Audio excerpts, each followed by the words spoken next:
Inimioare curioase și zglobii, bine ați venit la o poveste de Halloween presărată cu zâmbete, steluțe de uimire și un strop de aventură magică.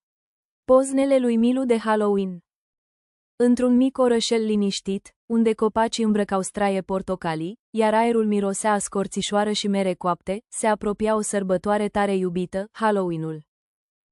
Lily și Alin, cei mai buni prieteni, erau ocupați să transforme curtea din fața casei lui Lily într-un colțișor fermecat, cu un strop de sperietură și multă voie bună, pentru marele concurs de decorațiuni de Halloween. Alături de ei în felul lui Poznaș, era și Milu, pisoiul portocaliu ce torcea duios, căruia îi plăcea să doarmă printre decorațiuni și să se joace cu umbrele care se furișau prin grădină. Întâi, copiii au agățat pe ușă o pânză de păianjen care se legăna. Apoi, au așezat felinare luminoase din dovleci, peste tot, fiecare cu câte un zâmbet caragios.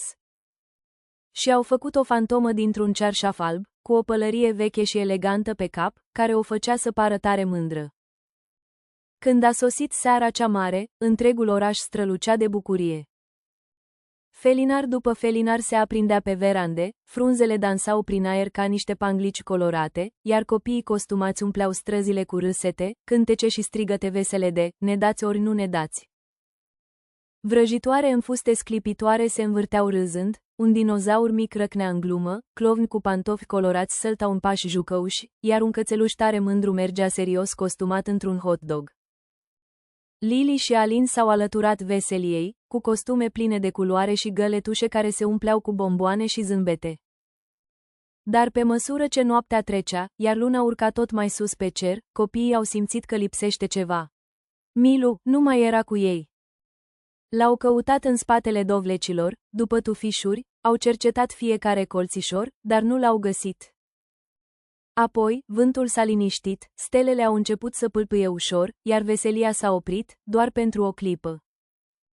Acasă, acolo unde luminile erau calde și blânde, Milu aștepta cu minte pe canapea torcând încetișor și urmărind noaptea de Halloween din locul lui preferat. Copiii au izbucnit în râs. Aventura fusese, în sfârșit, completă. Concursul de decorațiuni trecuse și altcineva câștigase trofeul strălucitor. Dar Lily și Alin au primit și ei un premiu special, pentru cel mai vesel decor de Halloween. Inimile lor erau pline de bucurie. Au încheiat seara cu o cană de cidru cald de mere, bomboane dulci topindu-se în gură și bucurie cuibărită în burtici fericite. A fost cel mai frumos Halloween din lume, au spus ei, zâmbind larg. În micul orășel unde luna mângâia acoperișurile, iar felinarele licăreau în ferestre, noaptea s-a cufundat în visuri blânde, fermecate și pline de pozne.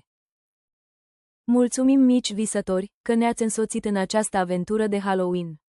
Dacă v-a plăcut magia poveștii, spuneți-le și prietenilor voștri, și rămâneți cu noi pentru alte povești pline de bucurie. Vă dorim un Halloween fericit! Să aveți cele mai grozave costume și punguțele pline cu dulciuri.